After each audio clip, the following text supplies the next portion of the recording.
ठीक है, उसको बोल देना ऊपर standing.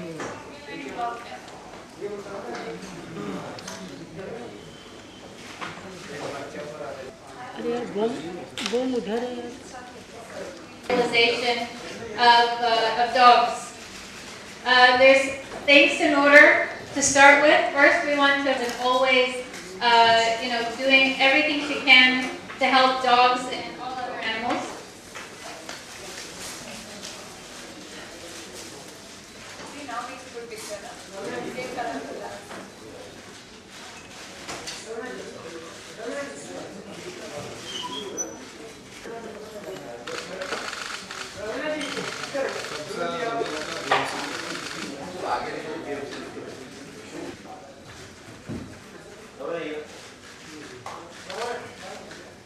Good afternoon, everyone. Thanks for coming.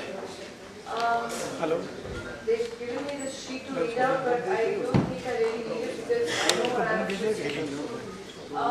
Basically, this campaign this afternoon, as you all know, is Adopt but Adopt, which is something that I've always believed in. I've always believed in already making a life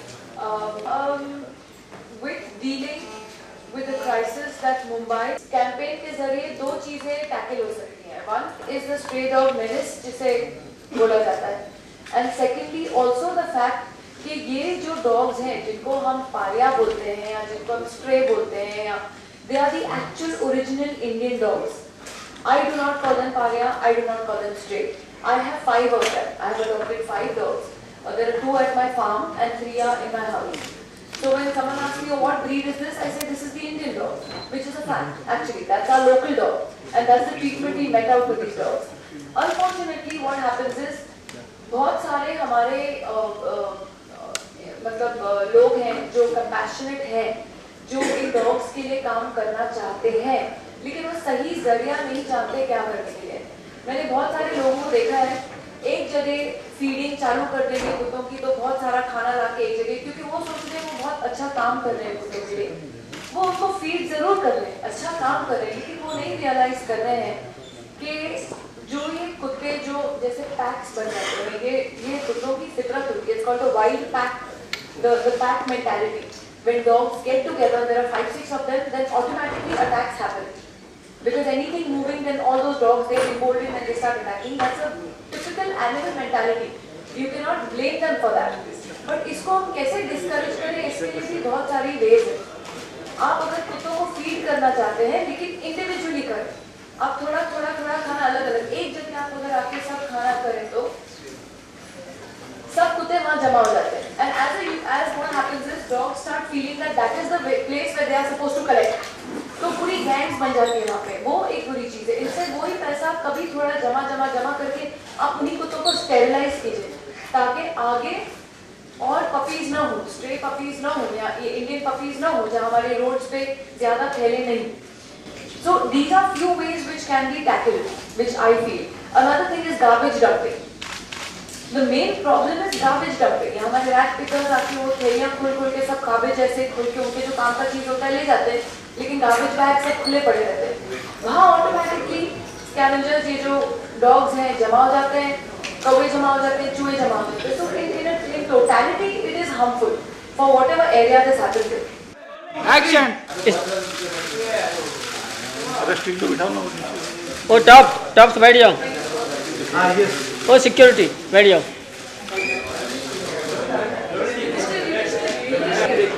देर रात हम लोग को घर जाना पड़ता है, motorcycle से जाना पड़ता है. कुत्ते बहुत परेशान करते हैं.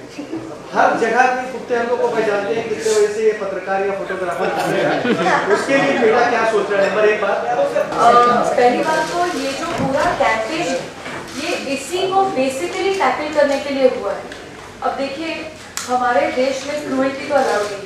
गांधी जी ने बोला था हर देश की जो परख होती है वो जिस तरीके से वो अपने जानवरों को ट्रीटमेंट देता है उस तरीके से परख होती है. ये इंग्लिश में सही है, हिंदी में ट्रांसलेट किया है. ये गांधी जी ने कहा था बहुत पहले. और हमारे देश में है कि it's cruelty to put down an animal which is a good healthy animal. अगर उसका बीमार हो या कुछ हो तो ठीक है. हमारे यहाँ बहुत है और प्लान बहुत है जो अगर इम्प्लीमेंट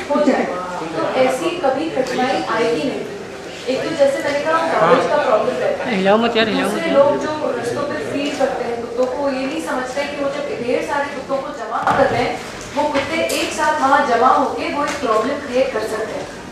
तीसरी बात है कि स्टेरिलाइजेशन। वो भाई अगर आपकी जैसे अगर आपकी एरिया में आपको लगता है बहुत हो गए कुत्ते, अभी आप वो कुत्तों को हटा तो नहीं सकते हैं, वो वहाँ के हो गए। अगर आप कुत्तों को वहाँ से डिस्प्लेस कर देते हैं तो वो कुत्ते मतलब ट्रॉमेटाइज हो जाते हैं, प्रॉब्लम हो जाएगी।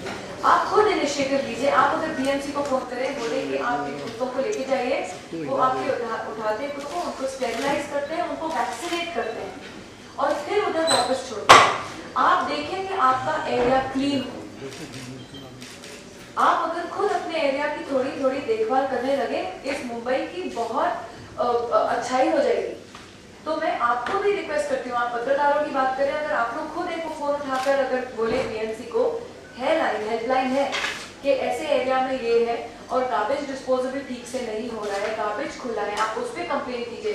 आपके जो हॉकर्स हैं वो कचरा फेंकते रहते हैं, फूड स्टफ फेंकते रहते हैं रोड पे, इससे सब अट्रैक्शन होते से आपकी ढेर सारी तकलीफें खत्म हो जाएंगी, खाली कुत्तों के भौंकने की नहीं और आपके पीछे पड़ने की नहीं।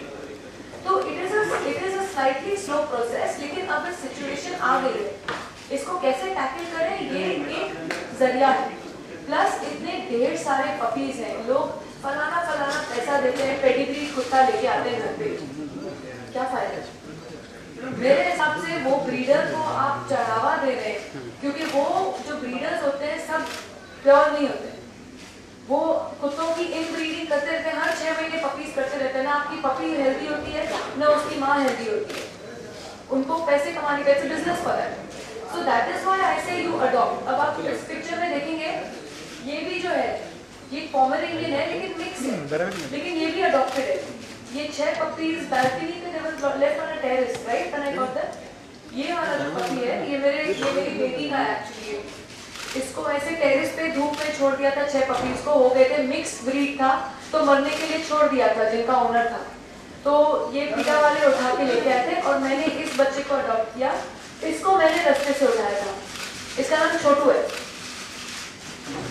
इतनी ब्यूटीफुल, उसकी आंखें देखिए इतनी खूबसूरत है, लेकिन given the right love and the right care ये ऐसे जंगली नहीं हो जाएंगे जैसे आप कह रहे हैं। So I every pet lover, every pet owner I request कि don't buy but adopt and give these dogs a life which are already there. इतने ढेर सारे पपीज पैदा होते हैं और अगर आप एक्चुअली एनिमल लवर हैं या अपनी अगर फॉर एग्जाम्पल आप ही, मैं आपको ही बोल रही हूँ, अगर आप बीएमसी को बुलाएं और थोड़ा उसी पैसा स्टेरिलाइजेशन में, वैक्सीनेशन में दे दें चैरिटी के हिसाब से, आपका ही एरिया साफ रहेगा।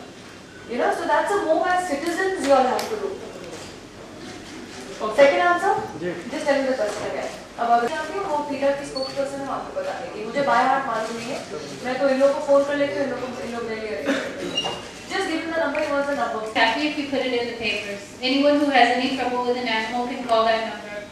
हाँ, दिल्ली वाले पे कल फैसला आना है, हाँ जी। तो गैंग रेप हुआ था, इस पे क्या सोचते हैं और क्या सजा आप मानती हैं? क्योंकि मैक्सिमम लोग कह रहे हैं कि उनको फांसी होनी चाहिए, कुछ लोग कह रहे हैं उम्र कैद होनी चाहिए, उम्र कम है बच्चों की, 19 साल के, 20 साल के हैं, उन्होंने जिंदगी नहीं देखी है, ऐसा उनके वकीलों का कहना है। आपका क्या मानना है इसमें? सख्त से सख्त सजा दी जाए, because that is what I believe in. Unfortunately हमारे देश में क्या हो गया, लॉ को कोई सीरियसली ले नहीं रहा है। हमारे केसेस 20-20, 30-30 साल चलते रहते हैं, जब एक्चुअली टेररिस्ट की या ऐसे गुनहगारों की मरने का टाइम हो जाता है तब उनको लास्ट 5 साल जेल दिखा देते हैं, वो वहाँ अपना दम तोड़ देते हैं। उसका फायदा नहीं है, अपनी जिंदगी तो एंजॉय कर ली उन्होंने करके भी गुनाह, लेकिन ऐसी गुनाह भगवान करे किसी के घर में ना हो। लेकिन for what I feel, I think they should get the strictest of punishment that is available.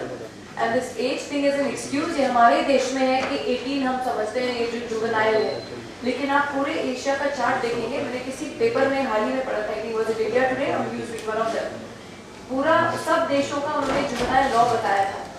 कुछ देशों में 14 के बाद है, कुछ देशों में 16 के बाद है, including China, Saudi Arabia, all over Asia except for India. India is the only one that has 18. So I feel it should be, because I feel an 18-year-old or a 17-year-old today knows what he or she is doing. Cruelty comes from within. चाहे आप 5 साल के हो और आप किसी कुत्ते के बच्चे का टांग तोड़ रहे हो या किसी बिल्ली को मार रहे हो, या I think cruelty stems from them, from there, बचपन से स्टार्ट होती है. तो इट इज नॉट समथिंग के 17 or 16 that it should be. I think they should be given the strictest of punishment. I was actually disappointed when he got only 3 years. जिसने दिया है कि वो उसकी केस, और जो आप न्यूज चैनल्स में फॉलो करें कि 3 साल के बाद वो लड़का निकलता है, वाकई रिफॉर्म हुआ है कि नहीं. उसके बाद सब भूल जाते हैं कि वो रिफॉर्म घर से ज्यादा बड़ा क्रिमिनल निकलता है या एक्चुअली रिफॉर्म होता है. ये तो किसी ने आज तक पूछा है. This I would like to follow after 3 years कि वो जब निकलेगा, जिस बुरी तरह, जिस खौफनाक तरीके से उसने मर्डर किया है उस बच्ची का, वो 3 साल बाद निकलेगा. आप लोग से मैं पूछूंगी क्या वो रिफॉर्म हो गया कि वो और बड़ा क्रिमिनल निकला है, उसकी हिस्ट्री क्या कर रहा है.